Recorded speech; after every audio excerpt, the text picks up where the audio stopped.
Estamos retornando com os estudos do livro Os Mensageiros. A cada semana, um novo episódio, um novo capítulo, na sequência da obra. Américo Sucena e eu estamos aqui dialogando sobre os conteúdos textuais do livro. Estamos hoje no episódio número 16, capítulo 16, no posto de socorro. Como se lembram os amigos? No episódio anterior, a equipe formada por André, Aniceto e Vicente se deslocaram de nosso lar em trabalhos de aprendizado e fariam uma pausa num posto de socorro que tem o nome de Campo de Paz, que é um posto de socorro intermediário entre a colônia espiritual Nosso Lar e a crosta terrestre. E André se mostra surpreso com a visão, ficou deslumbrado com a visão do castelo. Inclusive também com uma construção cercada de pesados muros, numa extensão que seus olhos não conseguiam abranger. Américo, é interessante a descrição de muros. Para nós, estudiosos da doutrina espírita, entendemos como muros fluídicos. No entanto, para a região em que estão, para eles, matéria para eles ali, inclusive no sentido de defesa deste campo de paz ou deste posto de socorro.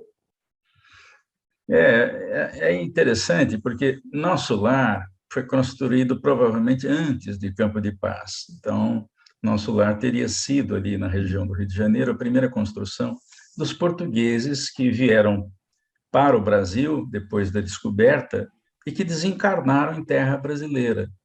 E aí, ao desencarnarem, chegaram à vida espiritual. Logo no comecinho do livro Nosso Lar, há essa referência, nós já falamos sobre isso. Mas só para lembrar os companheiros e companheiras, eles perceberam que na vida espiritual existiam florestas também, né? E silvícolas, aqueles índios que morriam aqui na terra, na região ali do Rio de Janeiro, se localizavam na região espiritual, onde havia florestas. Então, eles foram obrigados a construir realmente, com matéria que eles têm disponível naquela região, fortificações, né? E por isso a cidade é morada. No século XVI, as cidades na Europa eram construídas com muros altos para defesa, porque um país vivia em guerra com o outro, né? Isso quando não havia guerra entre feudos semelhantes do mesmo país, né? Então, era o costume das construções defender com muradas. E esse procedimento continuou nas esferas espirituais, porque há espíritos que não podem entrar na cidade, porque se entrarem vão lá perturbar, né? Só entra, a gente comentou isso quando falamos de Nosso Lar, aqueles que estão dispostos a reconhecer os erros e querem fazer o trabalho de melhoria, servindo no bem. Então, é interessante ressaltar que não só a colônia de Nosso Lar, como as colônias intermediárias, e diga-se de passagem, Campo de Paz está ligada a Nosso Lar, ela se subordina a Nosso Lar, a um ministério ou da regeneração ou do auxílio, e também é murada. Então, para a gente não estranhar, se a gente chegar algum dia lá na vida espiritual, encontrar lá um núcleo murado. E por que isso? Porque foi construção antiga, só que na vida espiritual ainda temos hordas de espíritos que querem entrar na cidade e não pode, né? Há quem diga que já não existe mais muro nas cidades. É possível que aconteça isso, mas a gente não tem essa notícia mais recente do mundo espiritual. Então, ficamos com essa notícia de que os núcleos nessas esferas inferiores, nas camadas inferiores do umbral, umbral denso, umbral médio e umbral light, onde está Nosso Lar, eles têm núcleos defendidos por muralhas, que para nós são transponíveis, porque são de matéria bem menos densa do que a matéria da Terra, mas para eles é densa, né? Há essa referência no Livro dos Espíritos, inclusive, E para nós, dizem os espíritos superiores a Kardec, o perispírito é muito denso. Eles reclamam do peso do perispírito, né? Que dirá dos corpos aqui da Terra, que são muito densos, né? E estragam com facilidade, por sinal. Estraga com facilidade. Américo, inclusive, nessa ordem de raciocínio aí do seu comentário, tem aqui uma observação trazida no texto muito importante, né? Porque o fato do ser desencarnar, passar da condição de encarnado para desencarnado, através do fenômeno biológico da morte, é uma troca de residência, digamos, como está aqui no texto, inclusive comparando, não significa mudança de personalidade para a criatura comum. E aqui nós entramos com o agravante da noção de céu e inferno, que foi arraigada na mente popular, né? E essa noção faz com que os hábitos se transfiram, os condicionamentos, os costumes.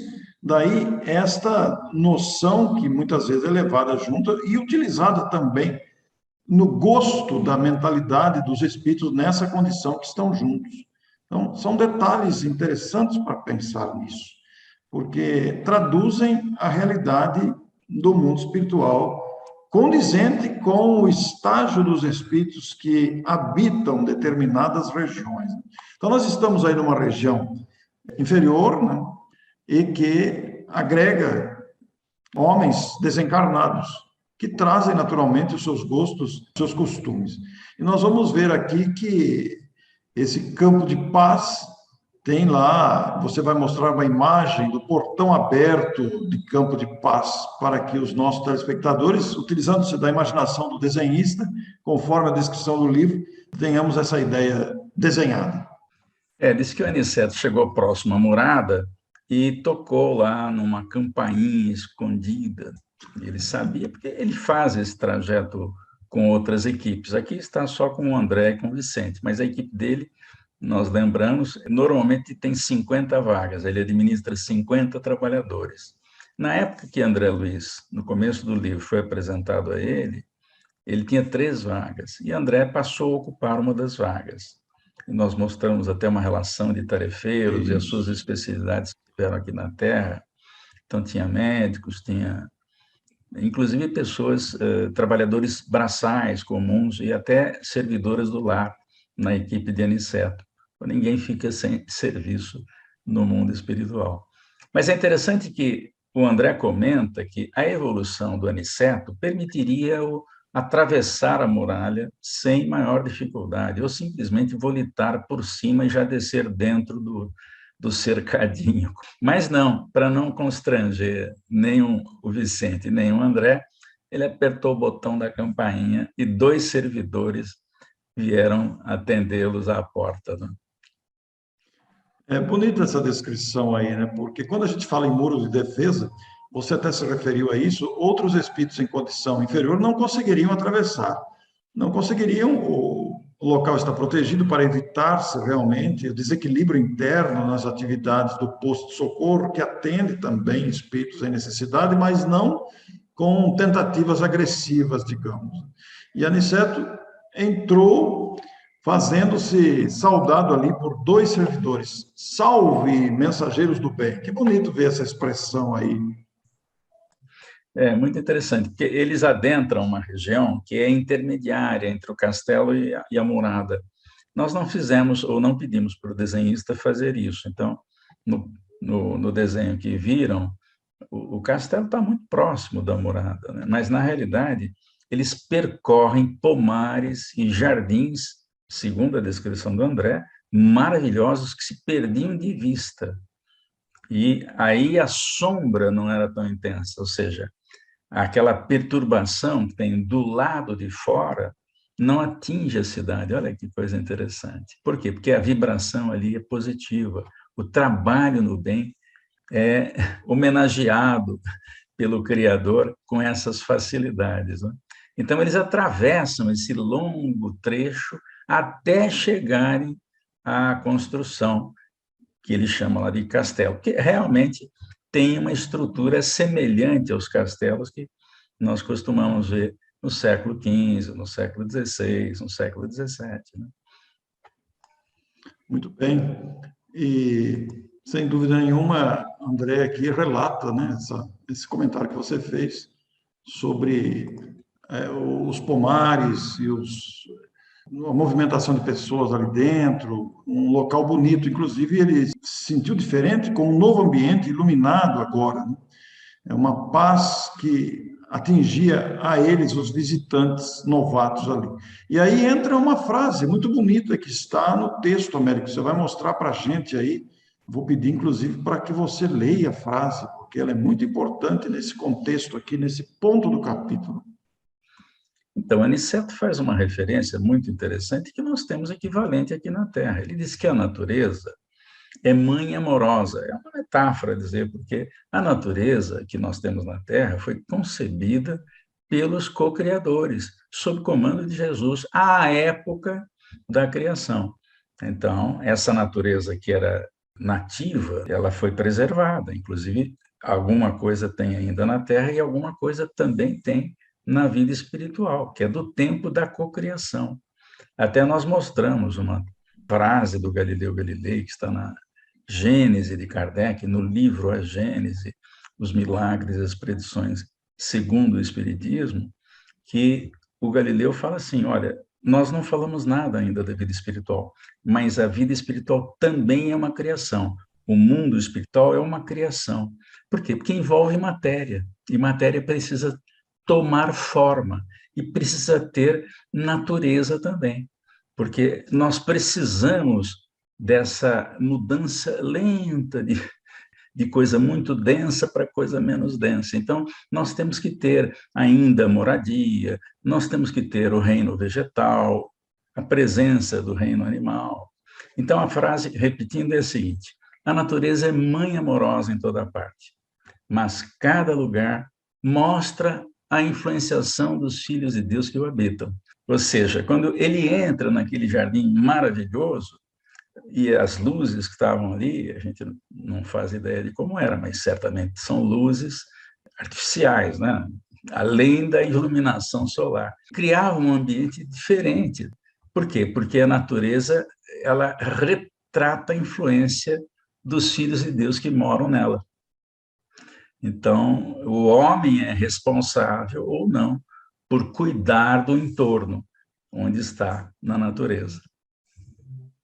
Inclusive, ele faz referência, você citou aí o ambiente claro, ele fala do arvoredo farto, a gente consegue até imaginar esse local muito agradável, que trazia paz para ele, refletindo o estado mental desse pouso de assistência fraterna, como foi referido aqui. E aí, depois desta frase que está no texto, colocada pelo Américo, comentada aí, essa frase explica realmente. Um casal que ali estava recebe um grupo de Aniceto. É Alfredo e Ismália. E Alfredo saúda o nosso Aniceto com muito afeto. Meu caro Aniceto. Eles haviam chegado ao edifício central, né, construído à maneira de formoso castelo europeu dos tempos feudais. Meu caro Alfredo, respondeu Aniceto, minha nobre Ismália, demonstrando que já se conheciam naturalmente.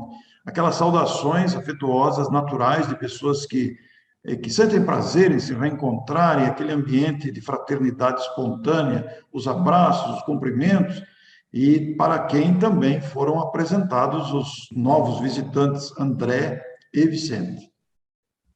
E logo em seguida, o Aniceto apresenta o Alfredo como sendo um dedicado administrador do posto de socorro e que havia se consagrado a esse serviço de irmãos ignorantes, desviados do bem, que agora estão buscando melhoria, estão sob os cuidados dele. E logo em seguida, o nosso Alfredo faz referência que eles tiveram num dia bom, porque a Ismália veio estar com ele. Ele achou estranho, né? Por que ela veio para estar com ele se ela não está lá, ela não vive lá, né? E achou a senhora muito bonita, ele faz essa referência ao semblante da mulher, que era muito bonita, e ele pergunta para ele mesmo, mas eles não vivem que nem aqui na Terra, como marido e mulher? Como é que pode, né? Mas ele não falou nada, ele só pensou e registrou isso no capítulo. E a gente vai entender melhor essa relação no próximo capítulo. Ele levantou a hipótese, inclusive, que seria a esposa dele, né? Ele falou claramente no pensamento íntimo, ele levantou essa hipótese, a esposa dele. É interessante porque essa expectativa aqui vai ficar para o próximo capítulo, que é quando nós vamos estudar o caso Alfredo e Ismália, vamos conhecer essa história belíssima que aí está à nossa disposição na sequência. Uma coisa interessante que também, Américo, quando fizemos a leitura preliminar, estudando o capítulo, né, são as escadas de substância idêntica ao mármore, que impressionaram pela transparente beleza o próprio André. E ele registra isso, olha que interessante, ele teve a preocupação de nos transmitir essa informação. As escadas de substância idêntica ao mármore. Interessante, porque existe semelhança, apesar de ser um mármore mais sutil, existe semelhança, né? Aliás, é bom a gente saber e lembrar que a tabela periódica dos elementos químicos básicos que compõem a matéria da Terra está hoje em torno do número 118. Existem 118 elementos químicos, que vão dos gases aos metais. E o Chico teria dito, isso não está escrito em livro nenhum, teria dito a alguns companheiros que fazem essa citação, às vezes em palestra, que existiria uma tabela periódica na vida espiritual com mais de 400 elementos, ou seja, a matéria se reproduz em níveis que desconhecemos. Isso está escrito na pergunta 9 do Livro dos Espíritos. A matéria em níveis que desconhecemos. Reparemos que eles não estão falando, respondendo a Kardec, de fluidos, ele está falando de matéria em níveis que desconhecemos. É muito lógico pensar isso, porque nós estamos num planeta de muitas limitações. É natural, realmente, que ainda não tenhamos o conhecimento completo, é claro que não. Então, isso não me assusta, viu, Américo? Porque esse planeta é muito limitado. E a gente percebe a própria limitação pessoal de nós, habitantes do planeta, espíritos encarnados aqui. E uma coisa que gostei de ler aqui também, a descrição do ambiente, um vasto salão. Olha que coisa bonita, um espaço aberto que, na imaginação da gente, conforme a descrição, a gente imagina uma coisa grande, né? De muito espaço, e mobiliado ao gosto mais antigo. Os móveis, delicadamente esculturados, formavam um conjunto encantador. E André, admirado com tudo aquilo, inclusive com as escadas referidas e comparadas com o mármore, fixou as paredes, onde haviam quadros maravilhosos. Quer dizer, Américo, essa construção, essa habitação aí se assemelha aos grandes salões que a gente tem conhecimento aqui na Terra, como grandes teatros, grandes ambientes assim de arte, de exposição artística, se compara. E havia uma sala com um quadro famoso, Américo. Vou deixar para você pronunciar aí. Então, os castelos da antiguidade tinham salas enormes, porque Isso. a corte recebia um monte de gente para as festas e tudo mais. Então, essa estrutura é semelhante à dos castelos medievais. E entre os quadros que estavam expostos, André Luiz percebeu um quadro que ele conhecia. Estava na parede do castelo, um dos quadros, representando um apóstolo das Galhas que foi supliciado aos tempos do cristianismo primitivo, que é exatamente o São Dinis. E São Dinis tem uma história interessante. Ele foi decapitado pelo algoz e, no momento seguinte, ainda sem a cabeça, que já estava no chão, o corpo ainda tinha vida. E isso aconteceu, isso é retratado na história. Então, o próprio Dinis vai em direção da cabeça e segura com a mão. E um pintor aqui da Terra, conhecendo a história, resolveu pintar esse martírio de São Dinis. E esse quadro estava lá. E depois tem mais coisas sobre o assunto. Pois é, esse quadro que chamou muito a atenção de André Luiz naquele imenso salão era um trabalho famoso, célebre pintor francês. Não se tratava ali de um famoso trabalho desse José Florentino Bonnat, pintor famoso que André conhecia da Terra. Ele até confessa que os seus conhecimentos de história eram bastante limitados, mas ele se lembrava do quadro. Então, ele achou que realmente a cópia, que aquilo que ele estava vendo era uma cópia do que ele conhecia aqui da Terra, de Paris, mais especificamente, do Panteão. Então, ele falou que cópia bonita, a cópia parece que é mais bonita do que a original que eu conheço. Aí é que vem a história, Américo. É interessante, porque a gente não faz ideia disso, mas o Bonnat teria, durante o sono, visitado uma esfera espiritual na região da França e viu o original, que foi feito por um outro espírito, e ficou encantado com o quadro. Então, ele acordou na Terra depois do sonho e, com a lembrança que trouxe, ele compôs o Martírio de Saint-Denis do jeito dele, mas que não é igual ao original. E o que o André Luiz estava vendo era a cópia do original feito na vida espiritual. Não é esse que a gente está vendo aí. Esse que a gente pôs na parede do castelo é o quadro do Bonnat, mas não é igual. O do Bonnat é diferente, porque o original, feito em alguma colônia espiritual da França, é muito mais bonito. O André ficou surpreso. E é daí que vem aquela ideia de que os compositores, os artistas, de modo geral, durante o sono, eles têm contato com outros artistas, com aqueles que são os protetores da arte na vida espiritual, exatamente para se inspirarem e trazerem aquilo que é possível, né?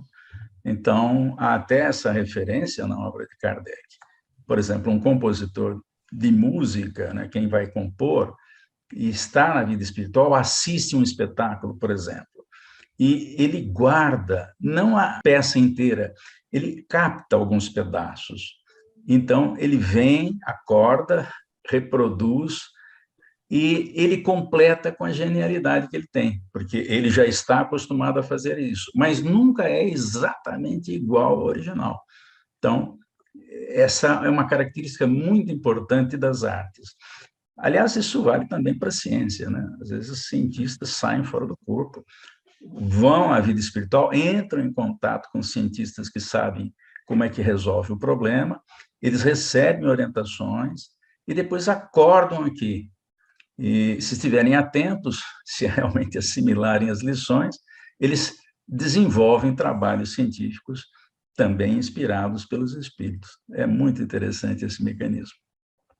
Américo, pela leitura do texto, a gente dá para tirar uma conclusão aqui, porque conforme está sendo informado aqui por Alfredo, a obra original ela foi feita primeiramente, originariamente, portanto, no mundo espiritual. Foi idealizada, executada por um nobre artista cristão, numa cidade espiritual elevada e ligada à França. Aí, no plano espiritual ali do posto de socorro, Campo de Paz, um espírito que visitou a cidade espiritual fez uma cópia imperfeita do original. E o Bonnat, encarnado, visitou o posto de socorro e reproduziu na Terra. Quer dizer, é a cópia da cópia. É isso mesmo. O Bonnat visitou a esfera da França, porque ele estava localizado na França, né? Então, acho que nem existia Campo de Paz ainda. Então, ele trouxe uma imagem da vida espiritual. Só que não é a mesma. Isso que nós estamos vendo aqui é o que o Bonnat fez, mas não é o original. O original só vamos ver do outro lado, se a gente tiver autorização para ir a essa esfera espiritual. E o André está vendo, portanto, uma cópia. Isso que é interessante, que está exposta essa cópia aí no Campo de Paz, desse posto de serviço do plano espiritual aí, que atende essa região. Então, é muito interessante, realmente. E o Florentino Bonnat não descansou enquanto não reproduziu palidamente aquilo que ele viu na cidade espiritual ligada à França para transformá-la ali em realidade aqui na Terra. É como você ampliou o comentário aí para a ciência, você ampliou o comentário para as demais artes, inclusive a arte musical, que também acontece isso. Então, é importante registrar esse fato, para a gente ver quantos detalhes compõem esse intercâmbio entre o mundo espiritual e o mundo físico, porque é realmente um intercâmbio permanente, sofrendo aí a influência, a inspiração, a interferência dos espíritos dos dois lados da vida. Muito belo pensar sobre isso, muito belo realmente. Então, este capítulo traz esse destaque até artístico para nós. E ele, inclusive, o nosso André, sentia de alguma forma explicada o que ele chama aqui de tortura santa dos grandes artistas, divinamente inspirados na criação de obras imortais. E agora reconhecia que toda arte elevada é sublime na Terra, porque traduz visões gloriosas do homem na luz dos planos superiores. Quantos compositores e artistas diversos não tiveram acesso a regiões espirituais elevadas, onde puderam contemplar quadros, pinturas, esculturas, ouvir músicas, etc., para depois traduzir, e aí se tornam famosas na Terra essas obras, Américo, que traduzem, fogem do comum. E também na literatura, o escritor, Sim. durante o sono, desdobra-se, ouve uma história maravilhosa, depois volta, aí ele não lembra de toda a história, mas como ele já é expert no assunto, então ele conta uma parte da história que é real e mistura com as ideias dele. Então, existem muitas obras assim que estão na Terra. Mas o mais interessante nessa história é que um amigo foi a Paris e já tinha lido o livro Os Mensageiros. E dissemos a ele, olha, quando você estiver lá no Panteão, dá uma olhadinha para você ver a obra do José Bonat. E foi a primeira coisa que ele fez. Ele entrou no Panteão, ele foi fazer um circuito do tipo que se faz nos museus. Começa numa ala e dá a volta, porque é coisa para chuchu, né? Então, ele chegou na primeira virada para a esquerda, né, para fazer aquele contorno no Panteão. O primeiro quadro era o do Bonat, estava lá. Mas ele sabia que aquele quadro ele não é o original, foi aquilo que o Bonat conseguiu captar do que ele viu, porque o quadro original é muito melhor. Bonito realmente a gente pensar dessa forma na grandeza das possibilidades criativas do ser humano, daí o que a inspiração é capaz de fazer. Tanto que o livro tem aqui no seu final de capítulo uma observação muito importante: ninguém cria sem ver, ouvir e sentir. Américo, esse verbo aí, sentir, que abrangência, além da visão, naturalmente, né, e a audição, mas o sentir. E os artistas de superior mentalidade costumam ver, ouvir e sentir as realizações mais altas do caminho para Deus. Tudo elevando-se à grandeza de Deus. Eu estou por esses dias aqui a consultar o livro Depois da Morte, de Leon Denis, e ali existe um capítulo chamado A Vida Superior, que vai descrever essas grandezas do mundo espiritual para os espíritos que já se despojaram dos vícios, das tendências inferiores, dos desejos menos dignos, das paixões escravizantes, e que, portanto, com a sua elevação e esforço para isso, conseguem desfrutar disso tudo que nós estamos falando aqui. Isso é magnífico, né? Mas você disse bem, você se referiu ao sentir. Veja só como isso é importante. Nós falamos em programa anterior, quando falamos do capítulo 13, dos institutos da paternidade, da maternidade, dos administradores, dos médicos, né? E inclusive os da obediência. Veja só, a gente faz a preparação da reencarnação e às vezes acha que assimila, mas só aqueles que sentem realmente dentro de si a renovação dos conceitos é que promove a mudança, porque vai esquecer a aula, vai esquecer a preparação toda. E, às vezes, preparações longas, né? Nós vimos referências lá dos que faliram na mediunidade, preparação de 20, 30 anos. 30 anos se preparando. Se preparando, a gente ainda comete enganos, imagine sem preparo nenhum. Por isso que Jesus nos lembra, a cada um segundo as suas obras. Então, quem se prepara na vida espiritual, mas assiste a aula por assistir, sem entronizar, sem assimilar devidamente os conceitos, quando vier à Terra, vai esquecer o passado E somente aquilo que foi realmente assimilado vai nascer como uma intuição, recuperando a informação que está gravada, porque ela está lá no nosso inconsciente, devidamente gravada, por causa do esforço que fizemos ou deixamos de fazer na vida espiritual. Portanto, isso é fundamental, vale para qualquer planejamento reencarnatório. A gente só consegue fazer aquilo que efetivamente assimilou. Então, Américo, esse assimilar, esse sentir, depende da nossa iniciativa, do interesse em aprender, em pesquisar, em manter-se interessado, ativo. Isso vai levar ao sentir, né? Porque se fizermos as coisas por obrigação, não chegaremos a esse sentir. É preciso a dedicação. Esses artistas chegaram a esse ponto porque se interessaram, buscaram, né? Quando nós pensamos no Eurípides Barçanufo, quando nós pensamos em grandes nomes da história do movimento espírita, são espíritos que sentiram a influência do Cristo porque o buscaram. Aí está o detalhe, isso é tão bonito de pensar, né? Então, Américo, esse capítulo se conclui aqui com esta magnífica reflexão, e o Aniceto deu jeito ali de terminar a conversa. No entanto, o momento não comporta divagações. Devem estar cansados da peregrinação difícil. Necessitam refazer energias e repousar algum tempo. E aí nós deixamos a expectativa aqui para o próximo capítulo. Nós vamos ter romance no próximo capítulo, Américo. Opa, romance, com direito a review. Pois é, o capítulo 17 da próxima semana é o romance de Alfredo. E já que a Ismália foi citada e apresentada aí como uma linda mulher, naturalmente que é o romance desse casal, Alfredo e Ismália. Uma história linda que nós vamos conhecer na próxima semana, no capítulo e episódio número 17. Muito obrigado a vocês todos. Até a próxima semana. Até a próxima.